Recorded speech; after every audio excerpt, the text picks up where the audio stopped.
As consequências ignoradas da Primeira Guerra Mundial.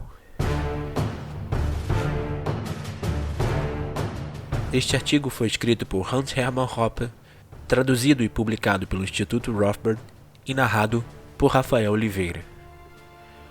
A Primeira Guerra Mundial representou um dos maiores divisores de água da história moderna. Ao seu final, a transformação de todo o mundo ocidental, que havia sido iniciada ainda na Revolução Francesa, foi completada. Governos monárquicos e reis soberanos deixaram de existir e deram lugar a governos republicano-democráticos. Até 1914, existiam apenas 3 repúblicas na Europa: França, Suíça e, desde 1911, Portugal.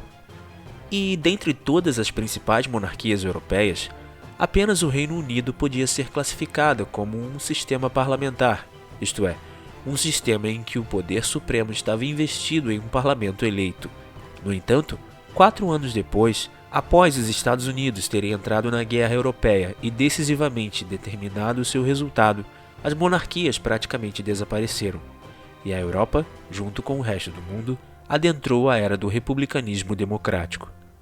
Na Europa, os Romanovs, Hohenzollerns, Habsburgos, militarmente derrotados, tiveram de abdicar ou renunciar, e a Rússia, a Alemanha e a Áustria tornaram-se repúblicas democráticas com sufrágio universal, masculino e feminino, e com governos parlamentares. Igualmente, todos os recém-chegados estados, sendo a Iugoslávia a única exceção, adotaram constituições republicano-democráticas. Na Turquia e na Grécia, as monarquias foram destituídas, e até mesmo naquelas nações onde as monarquias ainda existiam, ao menos nominalmente, como na Grã-Bretanha, na Itália, na Espanha, na Bélgica, na Holanda e nos países escandinavos, os monarcas não mais exerciam qualquer poder governamental. O sufrágio adulto universal foi introduzido e todo o poder estatal foi investido em parlamentos e funcionários públicos.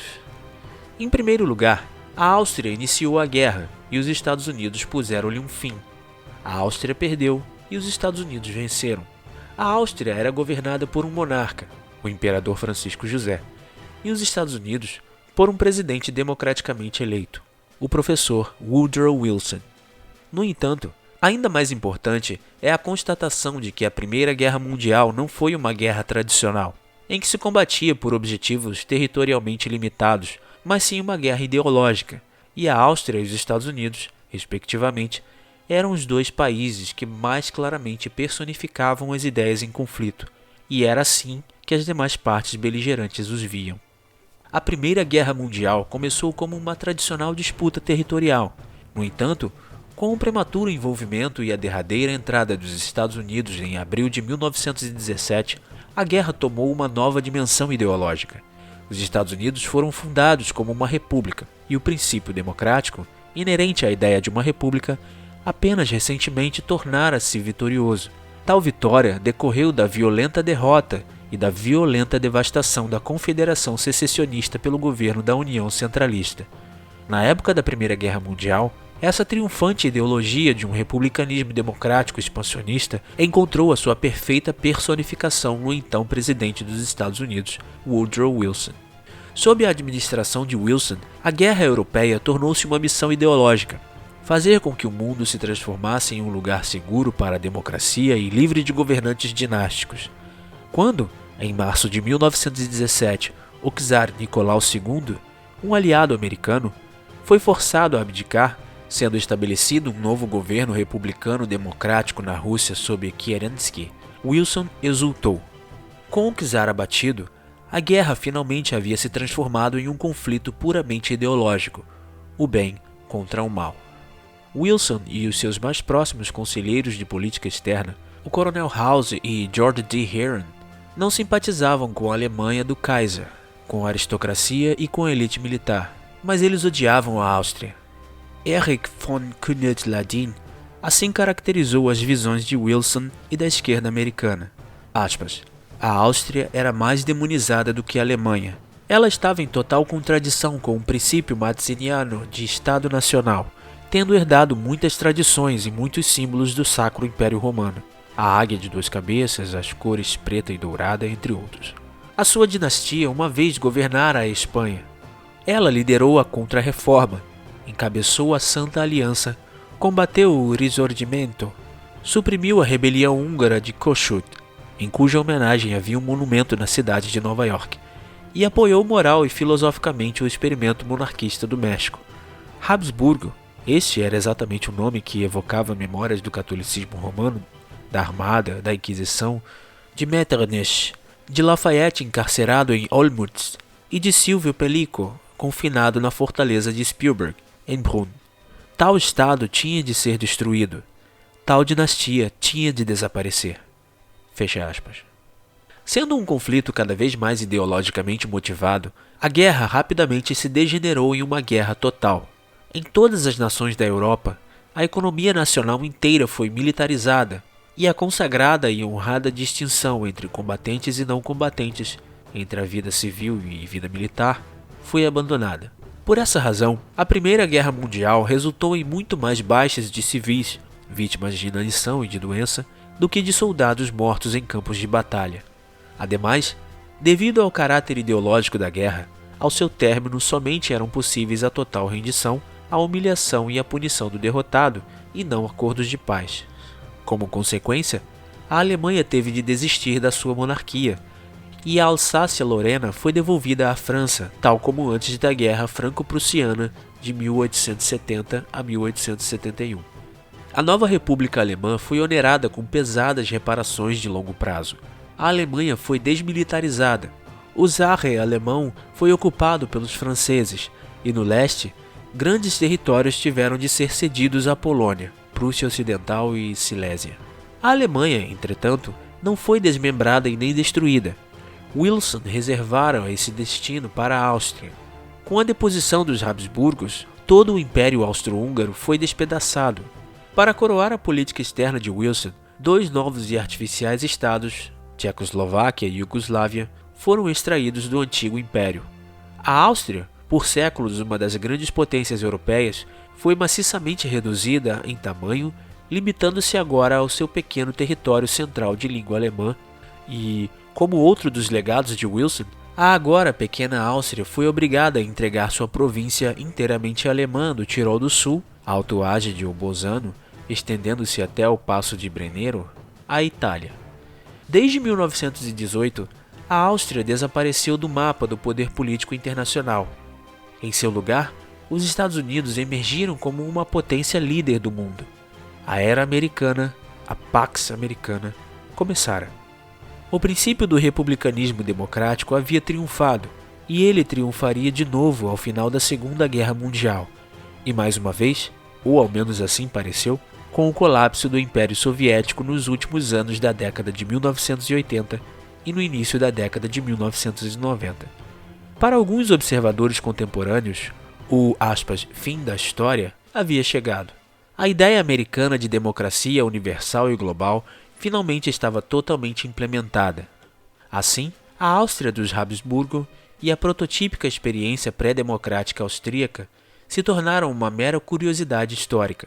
Para ser exato, não é que a Áustria não mais tenha alcançado qualquer reconhecimento. Até mesmo os intelectuais e artistas pró-democracia, de qualquer campo das atividades intelectuais e artísticas, não podiam ignorar o enorme nível de produtividade da cultura austro-húngaro e, em particular, da cultura vienense. Com efeito, a lista de grandes nomes associados a Viena no fim do século XIX e no início do século XX parece infinita. A lista inclui Ludwig Boltzmann, Franz Brentano, Rudolf Carnap, Edmund Husserl, Ernst Mach, Alexios Meinong, Karl Popper, Moritz Lichtlich, Ludwig Wittgenstein. Entre os filósofos, Kurt Gödel, Hans Hahn, Karl Menger e Richard von Mises. Entre os matemáticos, Eugen von Bunberwerk, Gottfried von Haberle, Friedrich von Hayek, Karl Menger, Friedrich Machelab, Ludwig von Mises, Oskar Morgenstern, Joseph Schumpeter e Friedrich von Wieser. Entre os economistas, Rudolf von Kierlin, Hans Kelsen, Anton Menger e Lorenz von Stein.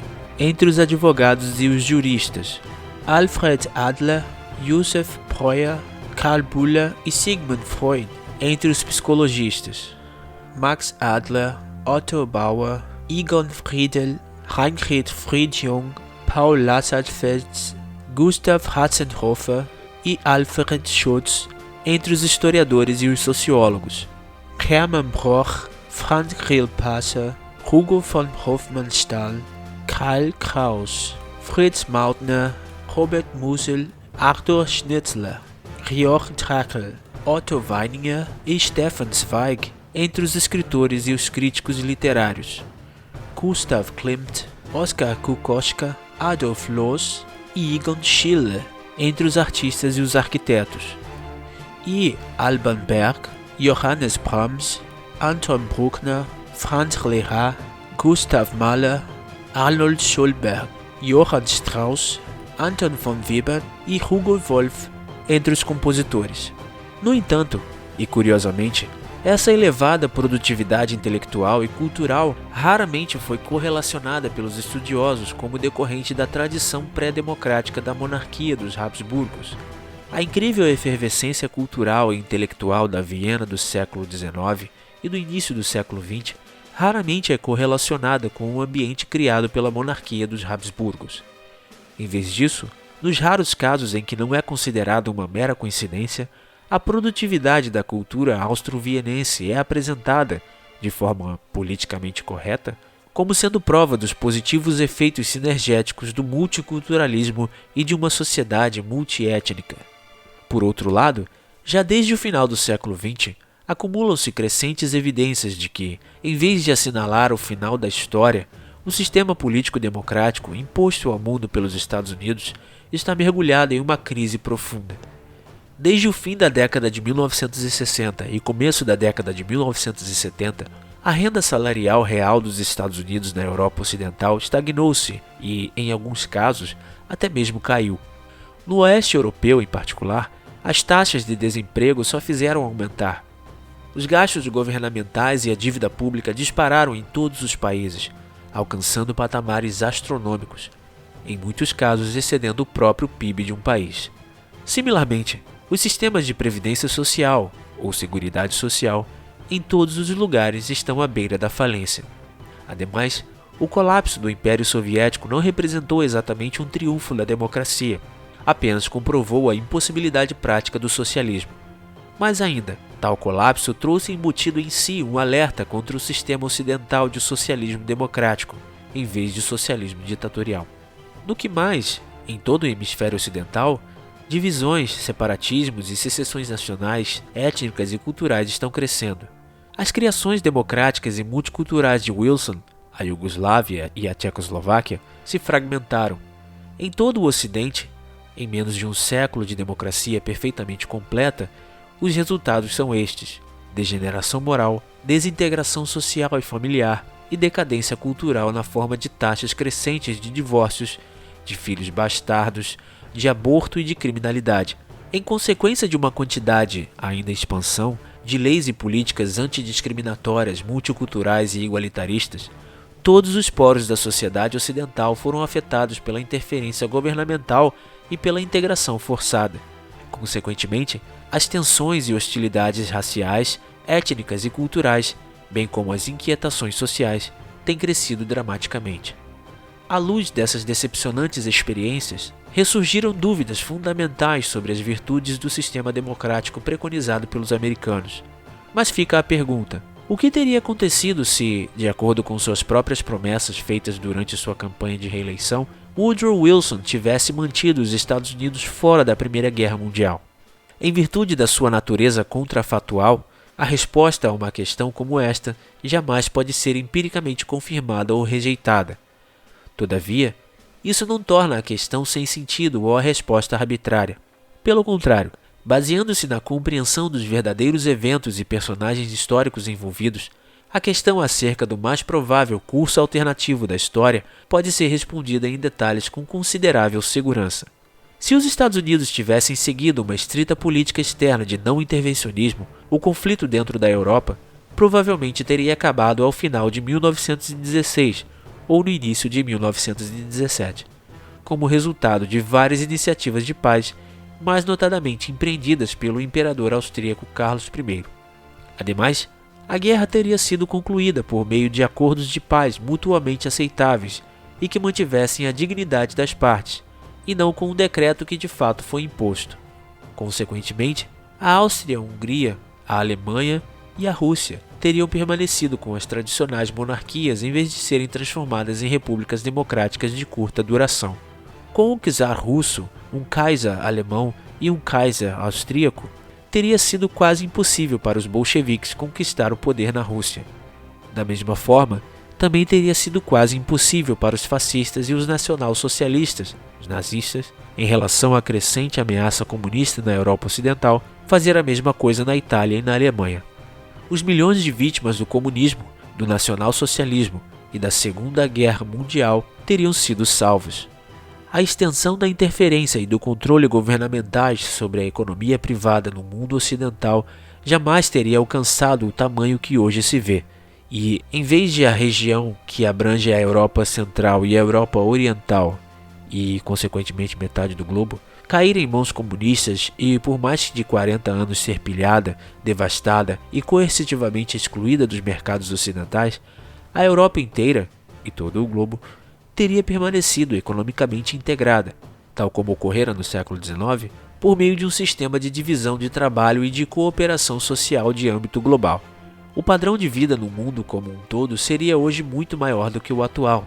Diante do pano de fundo desse exercício imaginativo e do verdadeiro curso dos eventos, o sistema imposto ao mundo pelos Estados Unidos e a Pax Americana parecem ser, ao contrário da história, aspas, oficial, a qual é sempre escrita pelos vencedores, mais especificamente a partir da perspectiva dos proponentes da democracia, um desastre colossal. Por conseguinte, a Áustria dos Habsburgo e a era pré-democrática se tornaram ainda mais atraentes.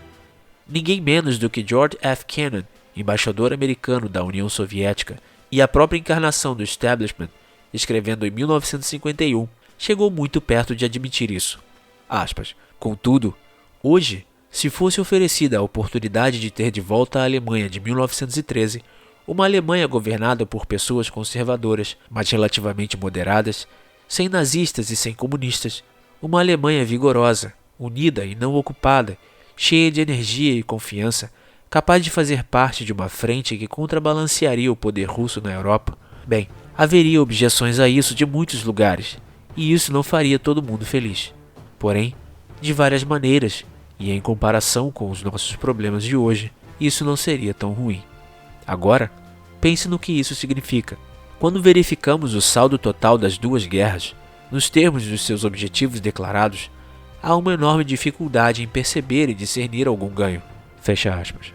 Certamente, então, seria de grande valia realizar uma pesquisa sistemática sobre a transformação histórica da monarquia para a democracia, e é exatamente isso que pretendi fazer em meu livro Democracia, o Deus que Falhou. O link para este artigo está na descrição. Obrigado.